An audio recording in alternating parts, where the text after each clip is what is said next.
knowing what, I do know that if you had asked a number of people of color about Tucker Carlson, we could have told everyone what he really felt, and that this wasn't an act. Right. This was who he was. Joe Biden and Nancy Pelosi have condemned Antifa, the violent actions of people calling themselves Antifa. Tell me, has anyone on the right condemned the Proud Boys? Well, many have, but not the party leaders, not the people who need to. Well, these are the party leaders. They're not the president. Yeah, not equivalent. Just I think he's saying it's not real. Really, hold up. Sonny. Oh, I have a legal note. Everything stops for Sonny. Fox News has not commented on this text message obtained by the New York Times, and a representative for Tucker Carlson said he had no comment. Very suggestive way Sonny said that, but I don't. This claim that no one has condemned the Proud Boys was just not accurate at all. Yes. Donald Trump famously did not condemn them when asked to do so on the debate stage in language as complete as would have been ideal. He said, like, stand back and stand by or something. It was an embarrassing moment for him. But I actually see tons of criticism of the Proud Boys, including from very far-right people, because now, Jessica, the Proud Boys, there's a perception that they're all, it's not a totally incorrect perception, that many of them that the federal government has infiltrated the Proud Boys, and many of them are cooperating witnesses, are actually are talking to law enforcement, are people of interest, are like spying on other Proud Boys and giving them information.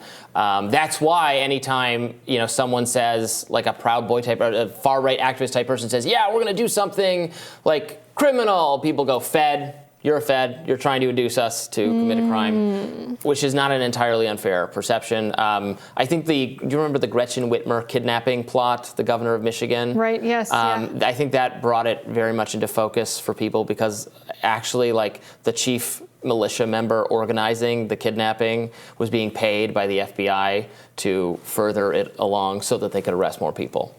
As tends to happen.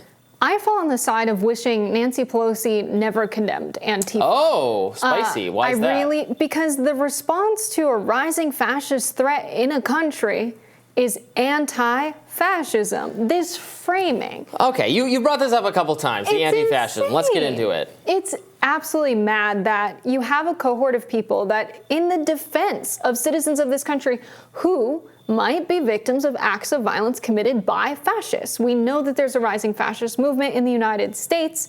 The idea that the people that are fighting against these folks are just as bad as the folks they're fighting against is ridiculous. It's akin to an argument where someone strikes someone in self-defense and then is framed as an equally bad actor. That's not how we treat those cases in a court of law. That's really how I see it. It doesn't seem very self-defense-y to me, the people roaming the streets of Portland, smashing people's windows, throwing milkshakes at people, occupying public areas and setting up their own little pretend state.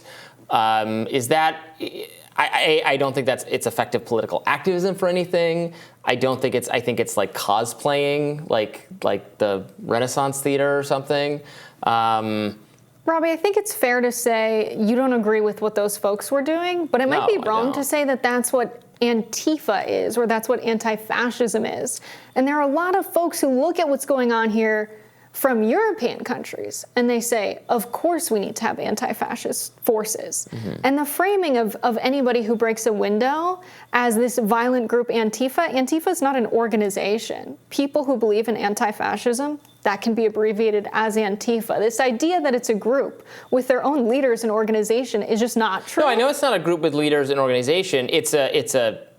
I mean, how I define it is it's a tactic. It's a method of activism which involves disguising oneself and then staging acts of property destruction and violence in a provocative way, and also kind of having a philosophy of non-free speech. That if people are expressing ideas that are fascist, they should be stopped and silenced. They should be confronted. They should be harassed. They should be stopped by violent means if necessary.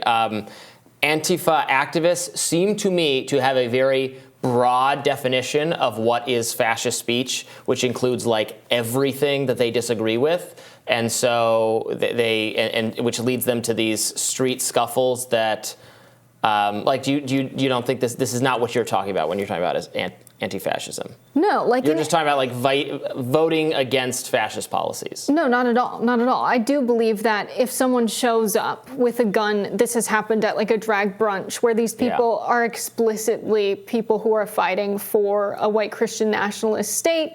And they said that, you know, we have two factions of us here today. We have us, we're white Christian nationalists. They're just white nationalists. And, you know, we don't get along. They drew the line in a very ridiculous way. But they were both there to protest, you know, the drag reading for the children at a library.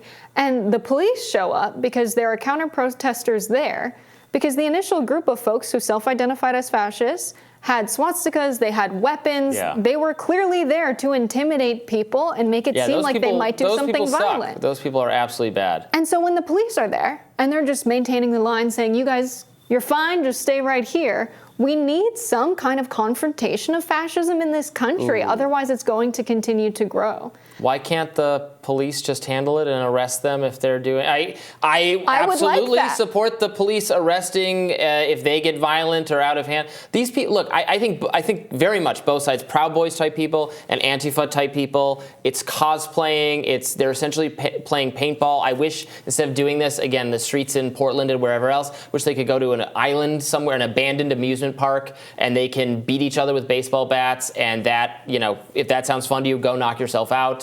And, you know, not deface our public streets or harass random third parties or, frankly, make the police's lives more difficult and dangerous. And I'm not, like, the most sympathetic or, like, I'm not by default on the police side in disputes or anything, but I feel bad for them when they have to intercede between these two violent groups that clearly want to beat each other up, and then we're going to, you know, second guess what they're doing.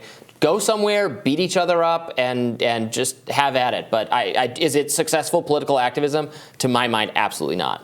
I think in the United States, when you have a police force that has time and again been found to be aligned with white supremacist groups and aligned with people like the Proud Boys, we saw the NYPD, for example, ushering the Proud Boys through the subways without having them pay a toll. The same NYPD that will stop a person, you know, jumping the turnstiles and arresting them and taking them to jail, just ushering the Proud Boys through without payment. These are not people from New York, nor pay taxes to New York City.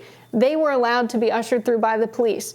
The problem is the police are friends with the fascists in the United States. People do turnstile jumping all the time, and not just Proud Boys. People who are unlikely to be Proud Boys, and they're not getting stopped and arrested either. That's a peripheral point to the reality that police in the United States are very aligned with white supremacist groups and have endorsed Donald Trump with their police unions. That is concerning. We can't expect that police force to show up when we have a rising fascist violent threat if the majority or a large proportion of members of the police force are sympathetic to those fascist groups. I don't think right-wing activist type people perceive law enforcement to be on their side, but quite the opposite. I think they especially think that national law enforcement is very much out to get them, and in fact, as I said, has infiltrated their groups to induce them to commit crimes in order to arrest more of them.